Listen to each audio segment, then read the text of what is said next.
Et puis voilà quoi, non mais je pense que la prochaine fois, bah je vais mettre un bonnet. Et yo tout le... Merde. Yo tout le monde. Y a pas eu les 1300 mais bon hein, là j'ai plus le choix. Toujours pas de coiffeur hein, c'est super, vraiment. Et les lunettes, bah tant que c'est la catastrophe hein, autant aller jusqu'au bout. Ah bah là franchement, manquerait plus que j'ai une veste orange dégueulasse. Alors avant de commencer, comme d'habitude, la vidéo est sponsorisée par OneFootball. C'est vraiment la meilleure application dans le foot. Et avec cette application, eh bien tu peux tout savoir tout en avance et aussi te tenir au courant eh bien du connard virus hein. Et aussi avoir de temps en temps eh bien des bonnes nouvelles hein, même si en ce moment ça se fait plutôt rare. L'application est gratuite et bien sûr le lien est dans la description. Alors si aujourd'hui nous sommes tous réunis ici, c'est pour ton feuilleton préféré et aujourd'hui on va se poser la question, quel joueur doit partir du Barça cet été? Alors, Valverde est parti et c'est une très bonne nouvelle.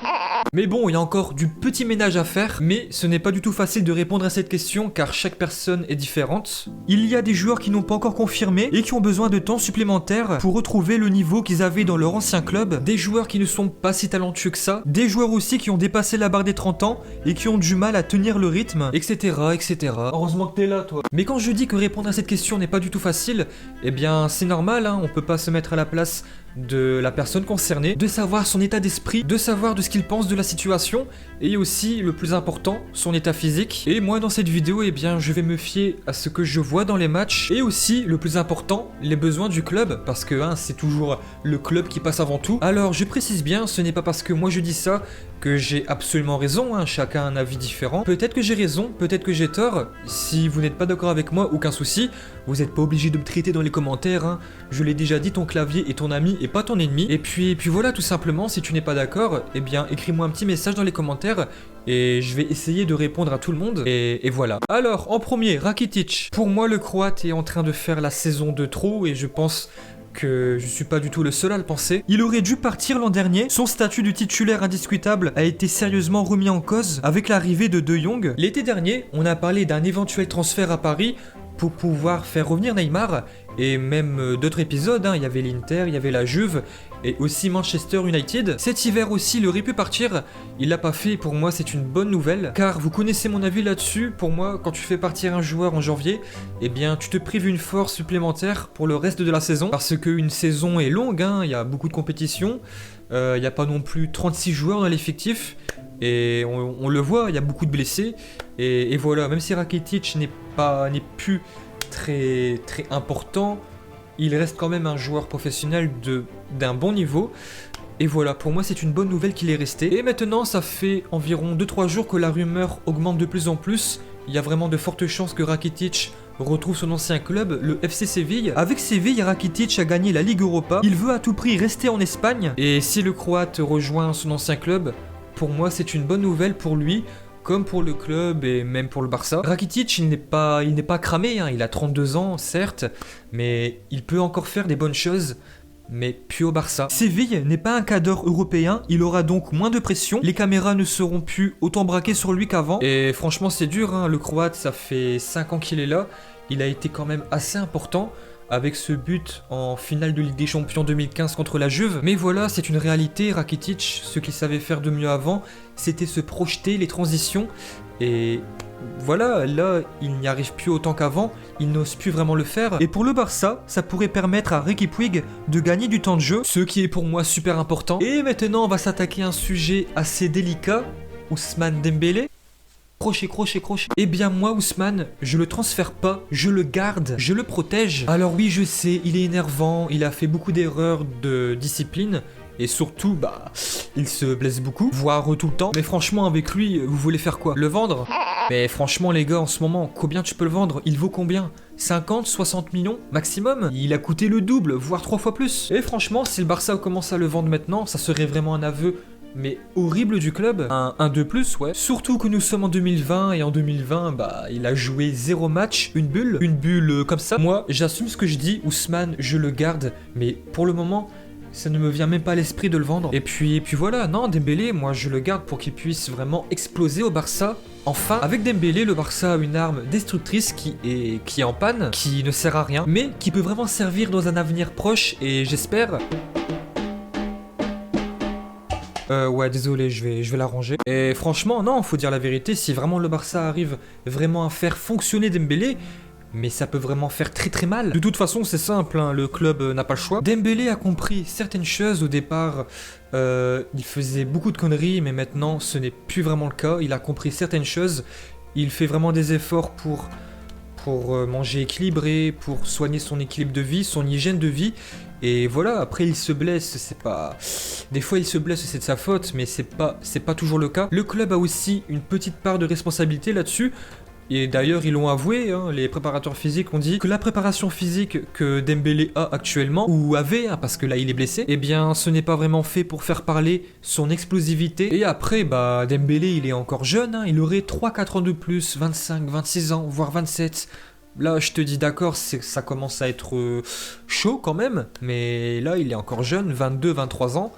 Donc voilà, moi je lui laisse encore une année et après on verra. Mais au jour d'aujourd'hui, non, Dembélé, je suis désolé, moi je le garde. Griezmann maintenant, bah moi honnêtement, je lui donne encore une saison. Grisou, honnêtement, pour le moment, c'est pas vraiment une grande réussite, hein. Ça commence à être un petit échec. Mais voilà, faut se le dire quand même, Griezmann, il n'est pas arrivé dans les meilleures conditions possibles. Et à ne pas oublier aussi que depuis le début de saison, Griezmann est le seul attaquant à ne pas s'être blessé. Et moi je suis convaincu que si Grisou serait venu l'été dernier, enfin l'été encore avant, juste après la Coupe du Monde, pour moi c'était vraiment le meilleur moment car il venait d'être champion du monde. Donc passer de l'Atlético à un cadre européen, bah voilà, pour moi c'est la bonne transition, le bon moment. Et surtout le Barça était dans une meilleure dynamique, l'équipe était mieux tout simplement. Après je vous avoue que pour moi le défendre c'est assez dur parce que dans mes débriefs je le tacle assez souvent. Mais bon, forcément quand je le vois autant peiner depuis 6 mois, au bout d'un moment je suis obligé de faire ce constat là, que c'est un échec. Mais voilà, moi Grisou je lui donne encore un an. Et après on fait les comptes. Après il faut être honnête, hein, il a pas non plus des stats dégueulasses. Il a je pense 37 matchs pour 14 buts. Et ça sans compter les passes décisives. Et comme je l'ai dit plusieurs fois, je rappelle aussi que Thierry Henry avait besoin d'un an supplémentaire pour vraiment s'adapter. Et après la suite appartient à l'histoire. Donc voilà, moi Griezmann, eh bien ça sera comme Dembélé. Je lui donne encore un an. Et voilà, tout simplement. Et maintenant, Coutinho. Il est en prêt au Bayern. Et au départ, je voulais vraiment qu'il reste. Après son prêt, bien sûr. Mais maintenant, je me dis que le Barça a perdu beaucoup d'argent avec ce connard virus. Et pour moi, ça peut vraiment faire un petit peu basculer les choses. Et surtout, d'après ce que j'entends et de ce que je vois, eh bien, c'est très simple. Coutinho n'a pas vraiment envie de revenir. Ce qui est pour moi une petite erreur, hein, c'est dommage. Surtout que Valverde n'est plus là. Donc pour moi, Quique Setien, s'il reste l'an prochain, il pourra vraiment faire de Coutinho un meilleur joueur. Après, le Brésilien a encore une bonne valeur marchande. On parle beaucoup de lui pour 90 millions à Chelsea.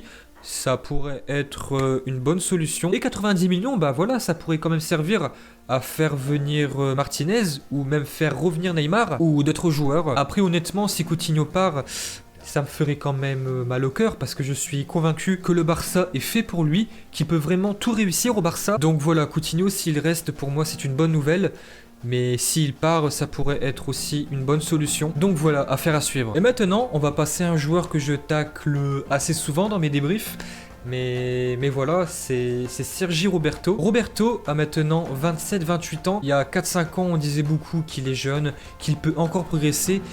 Mais voilà, on va être honnête, Roberto, il a vraiment atteint son sommet en fait, il peut pas faire mieux. Roberto, pour moi, n'est pas fait pour être titulaire au Barça, mais il peut être aussi une bonne solution pour être remplaçant, être polyvalent, parce qu'il sait quand même jouer en tant qu'arrière, un petit peu ailier, milieu.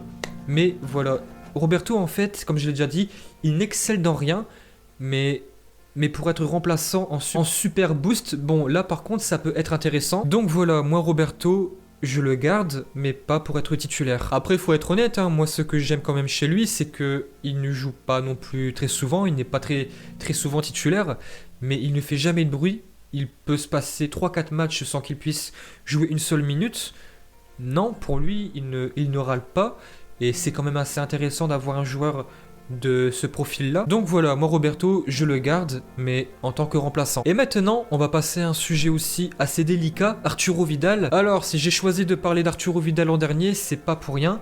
C'est que là, par contre, je ne sais absolument pas quoi faire de lui. Parce que oui, c'est vrai, le Chilien est vraiment un guerrier. C'est vraiment lui qui donne le tempo, la hargne.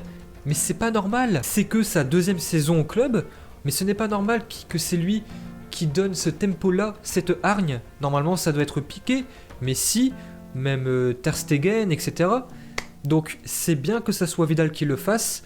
Non, pardon, c'est bien que Vidal le fasse, mais ce n'est pas bien que ça soit lui qui le fasse. Je sais pas si t'as compris. Moi, honnêtement, à court terme, je parle, donc en ce moment, je pense que c'est bien que Vidal soit là, mais au plus il va rester, au plus le Barça va avoir du mal à retrouver son vrai niveau de jeu, son vrai niveau tactique. Parce que Vidal, quand il jouait au Bayern, à la Juve, il avait vraiment un très bon niveau tactique, pardon, mais ce n'est plus vraiment son point fort, hein, ça, il arrive plus... Bon, c'est encore un très bon joueur, il arrive encore à faire des petits trucs, au niveau technique, mais voilà, maintenant, son point fort, c'est son physique. Après, franchement, Vidal, je suis assez embêté parce que, contrairement à Roberto, c'est que Vidal, quand il ne joue pas, il râle beaucoup, il n'a pas forcément un super bon caractère de ce côté-là, et c'est là où ça peut vraiment peiner le Barça pour la suite, et c'est pour ça que je suis assez sceptique sur le sujet. Encore, s'il avait été comme Roberto, pas râler du tout, pas parler dans le vestiaire, là je te dis bon ok, tu le gardes, mais s'il commence à poser des petits problèmes dans le vestiaire, bah là par contre ça devient compliqué. Et là où je suis quand même assez embêté, c'est que tant que Vidal est là, c'est que Riqui Puig ne va pas avoir beaucoup de temps de jeu, parce que le petit Riqui Puig, il a tellement de talent, une telle marge de progression, que c'est dommage en fait qu'il ne joue pas en ce moment. Mais d'un autre côté, Vidal t'apporte quelque chose